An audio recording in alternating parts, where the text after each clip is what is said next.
तो चलिए 10th class students, हम फिज़िक्स का जो चैप्टर था लाइट, रिफ्लेक्शन एंड रिफ्रैक्शन वो हम स्टडी कर रहे थे और उसी सिलसिले में हम रिफ्लेक्शन कंप्लीट कर चुके हैं। तो आज हम शुरुआत करते हैं रिफ्रैक्शन की। रिफ्रैक्शन इस चैप्टर का सेकंड पार्ट है। इसके बाद ये चैप्टर आपका कंप्लीट हो जाएगा, तो बहुत अच्छे से आपने इसको समझना है। देखिए, मान लेते हैं कि यहाँ एक मीडियम है जिसको हम कहते हैं एयर,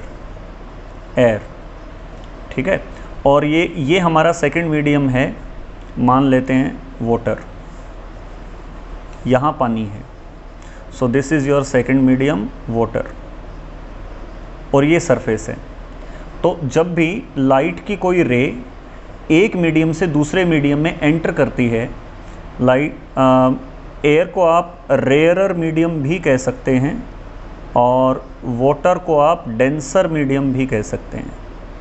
अब इनका मतलब क्या है? रेयरर वो मीडियम होता है जिसके पार्टिकल बहुत दूर होते हैं, दूर होते हैं। डेंसर वो होता है जिसके पार्टिकल पास में होते हैं। तो वाटर के पार्टिकल पास में हैं, एयर के पार्टिकल दूर हैं, तो एयर जो है वो रेयरर मीडियम कहलाएगा, वाटर जो है वो डेंसर मीडियम कहलाएगा। तो when a ray of light enters from rarer medium to denser medium, तो जाना इसको सीधा चाहिए था, लेकिन ये वाला जो हमने ड्रॉ किया हुआ है ये है आपका नॉर्मल, इसको हम नॉर्मल कहते हैं, और जाना इसको सीधा चाहिए था लेकिन ये बेंड हो जाती है नॉर्मल की तरफ। ऐसे जाना ऐसे चाहिए था लेकिन ये नॉर्मल की तरफ बेंड हो जाती है। तो ये वाली जो रे है ये रिफ्रैक्शन के बाद रे निकली है, तो दिस रे विल बी रिफ्रैक्टेड रे।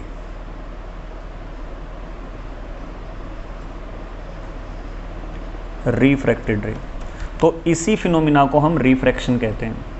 मैं एक बार फिर से बता देता हूँ। When a ray of light enters from rarer medium to denser medium, it bends towards the normal, ये नॉर्मल की तरफ बेंड हो जाती है।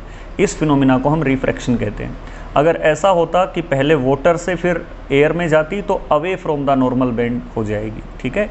तो डेंसर से रेयरर में जाएगी तो away from the normal bend हो जाएगी, रेयरर से डेंसर में आएगी तो टुवर्ड्स द नॉर्मल बेंड हो जाएगी।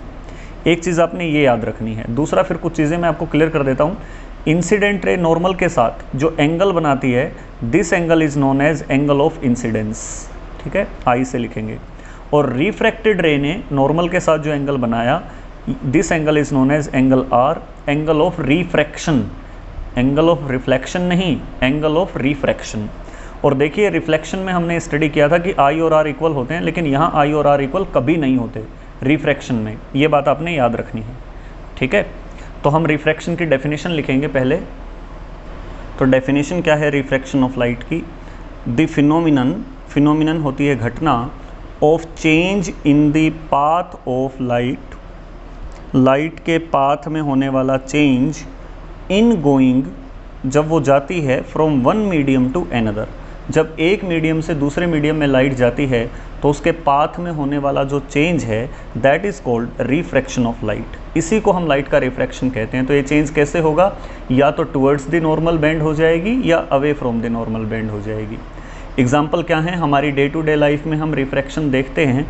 अ coin in a glass tumbler, आपने देखा होगा कांच के किसी बर्तन में जो टम्बलर है वो पानी से भरा हुआ होना चाहिए, अपीयर टू बी रेज्ड, ऊपर उठा हुआ नज़र आता है। तो यहाँ पे आप ये भी लिख सकते हो फिल्ड विद वाटर।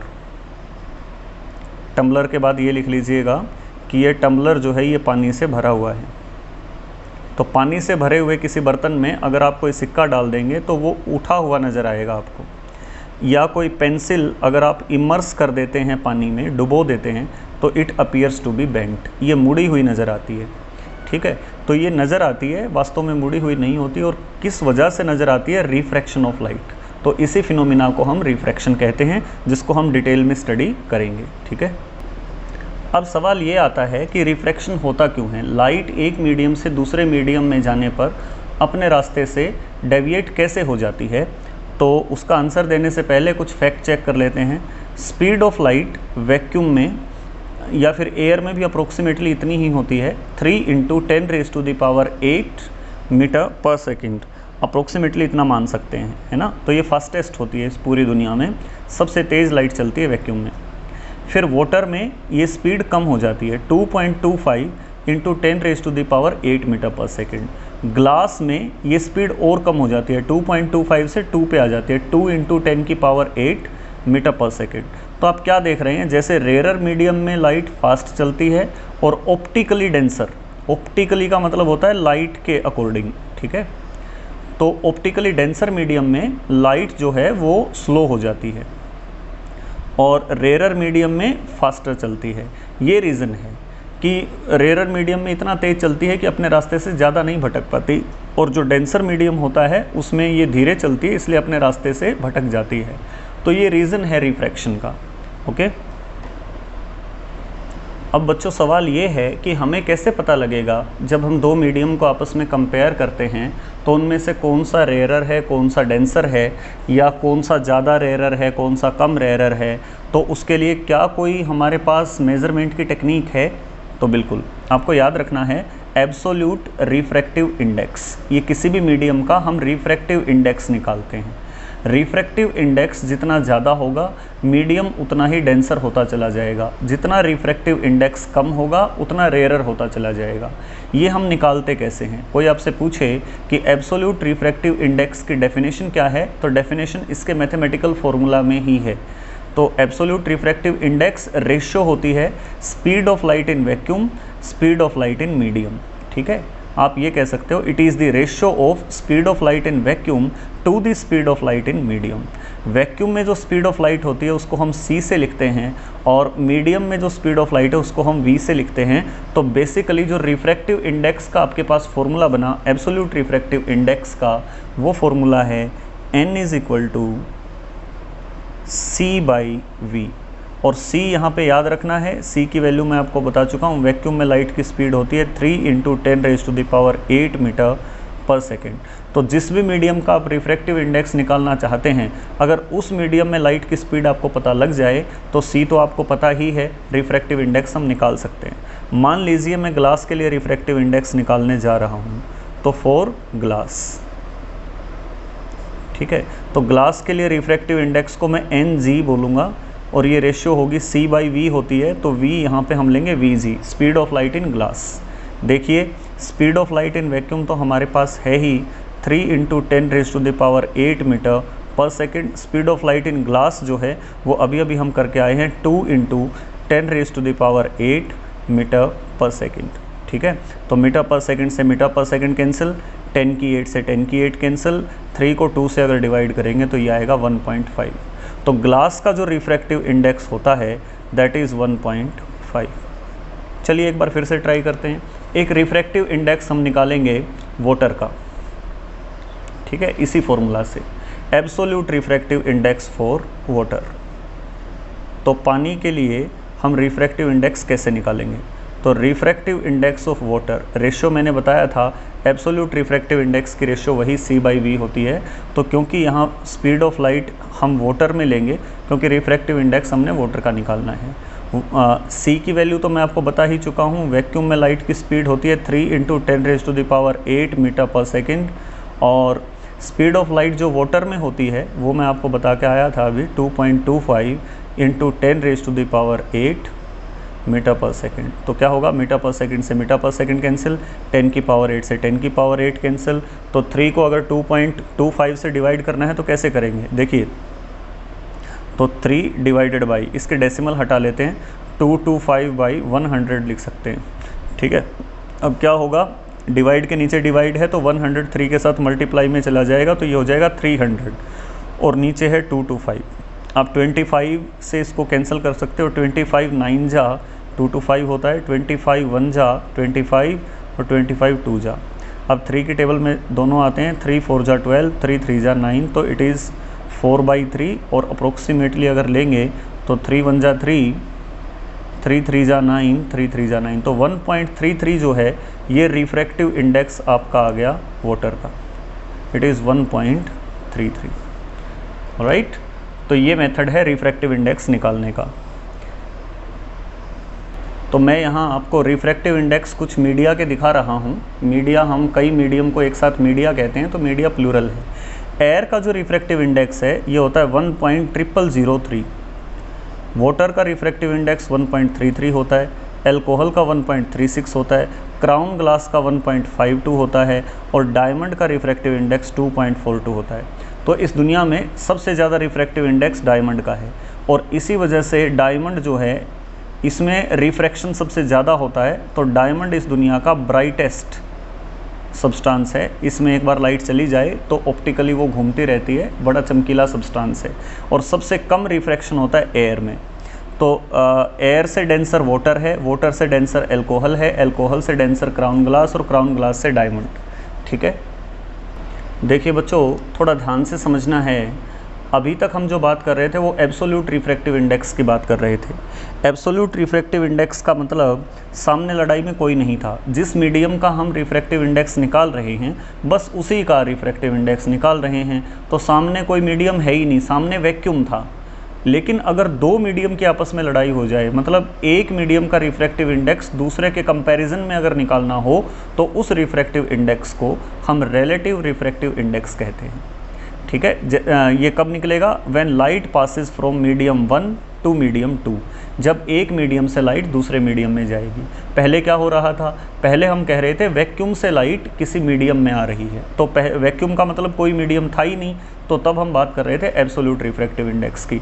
लेकिन जब दो मीडियम का आपस में कंपैरिजन होने लग जाए तो हम रिलेटिव रिफ्रैक्टिव इंडेक्स की बात करते हैं। तो रिलेटिव का मतलब होता है तुलना में। ठीक है, तो मैं इसको समझाने की आपको कोशिश करता हूँ, थोड़ा ध्यान से देखिएगा। वही ले लेते हैं, मान लीजिए ये मीडियम आपका एयर है, ये मीडियम आपका वाटर है, तो दिस इज़ रेयरर मीडियम, ये डेंसर मीडियम है। ये वाला मैं नॉर्मल बना लेता हूँ। तो जब रे ऑफ लाइट ऐसे आई तो डेंसर की तरफ टुवर्ड्स द नॉर्मल जो है ये बेंड हो गई थी। ठीक है, अब देखिए ये आपका मीडियम 1 है और ये मीडियम 2 है।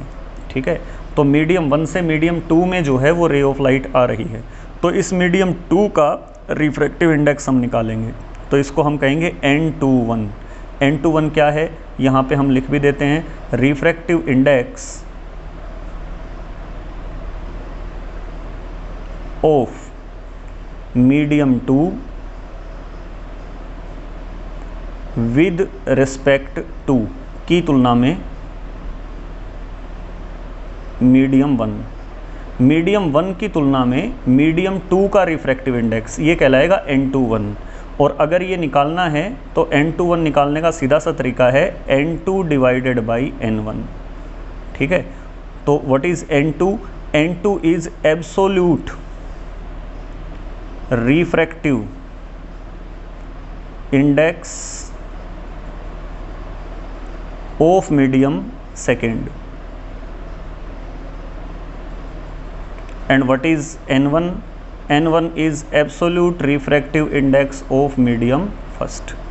तो दो एब्सोल्यूट रिफ्रैक्टिव इंडेक्स की अगर आप रेशो ले लेते हैं तो ये जो निकलता है refractive index of one medium with respect to another, this is called relative refractive index. ठीक है, तो इसी बात को थोड़ा और अच्छे से समझने की कोशिश करते हैं ताकि कन्फ्यूज़न ना हो। मान लीजिए मैं ये लिख देता हूँ refractive index of water with respect to air. तो क्या रेशियो होगी? हम कहेंगे absolute refractive index of water की रेशियो हमने लेनी है absolute refractive index of air. तो वाटर का रिफ्रैक्टिव इंडेक्स ऊपर रहेगा, एयर का नीचे रहेगा। एक बार फिर से मैं कहता हूँ मुझे रिफ्रैक्टिव इंडेक्स निकालना है मीडियम 4 का विद रिस्पेक्ट टू मीडियम 3। तो क्या होगा? मीडियम 4 वाला रिफ्रैक्टिव इंडेक्स ऊपर एब्सोल्यूट वाला और मीडियम 3 का नीचे। ये क्लियर होना चाहिए। अगर मैं कह देता हूँ refractive index of medium first with respect to second निकालना है तो refractive index of medium 1 divided by refractive index of medium 2। तो ये तो सिंपल है, लेकिन यहाँ पे एक छोटी सी चीज़ जो आपने ध्यान रखनी है वो क्या है? वो ये है कि मान लीजिए मुझे रिफ्रैक्टिव इंडेक्स सेकंड मीडियम का विद रिस्पेक्ट टू फर्स्ट निकालना है तो N2 बाई N1 होगा। लेकिन ये एब्सोल्यूट रिफ्रैक्टिव इंडेक्स निकालने का भी तो एक फॉर्मूला मैंने आपको बताया था। ये हम लिख सकते हैं C by V2, speed of light in vacuum divided by speed of light in medium 2, और इसको हम कह सकते हैं C बाई V1। अब इसी को थोड़ा ध्यान से देखते हैं। C बाई V2 तो ठीक है, लेकिन ये डिवाइड के नीचे डिवाइड है। अगर मैं इसको मल्टीप्लाई करूँ तो V1 जो है ये ऊपर चला जाएगा और C जो है ये नीचे आ जाएगा। मैं नीचे वाले की बात कर रहा हूँ। C से C कैंसिल हो जाएगा, so this can also be written as V1/V2। यही वो बात है जो हमने याद रखनी है बच्चों कि N21 के दो फॉर्मूले बनते हैं हमारे पास। Refractive index of medium second with respect to first अगर लिखना है तो absolute refractive index of second divided by absolute refractive index of first. लेकिन अगर स्पीड ऑफ लाइट दे रखी है तो फर्स्ट वाले मीडियम की स्पीड ऑफ लाइट ऊपर आएगी और सेकंड वाले की स्पीड ऑफ लाइट नीचे आएगी। ये थोड़ा ध्यान से आपने करना है, ठीक है। इसको ऐसे समझते हैं, मान लीजिए कि आपको रिफ्रैक्टिव इंडेक्स ऑफ ग्लास निकालना है विद रिस्पेक्ट टू वाटर। एक तरफ वाटर है, एक तरफ ग्लास है, तो कैसे निकालेंगे? तो absolute refractive index of glass की रेशियो हम लेंगे absolute refractive index of water के साथ, Ng/Nw। अब रिफ्रैक्टिव इंडेक्स ग्लास का हम पीछे निकाल चुके हैं 3/2 या 1.5, और एब्सोल्यूट रिफ्रैक्टिव इंडेक्स वाटर का भी हम निकाल चुके हैं 4/3। जब इसको सोल्व करेंगे तो 3/2 ये है, डिवाइड के नीचे डिवाइड है तो 3 ऊपर जाएगा और 4 नीचे, तो 3 3 जा 9 डिवाइडेड बाई 2 4 जा 8। तो refractive index of glass with respect to water जो है ये हमारा आया 9/8। This will be our answer. ये कहलाएगा रिलेटिव रिफ्रैक्टिव इंडेक्स।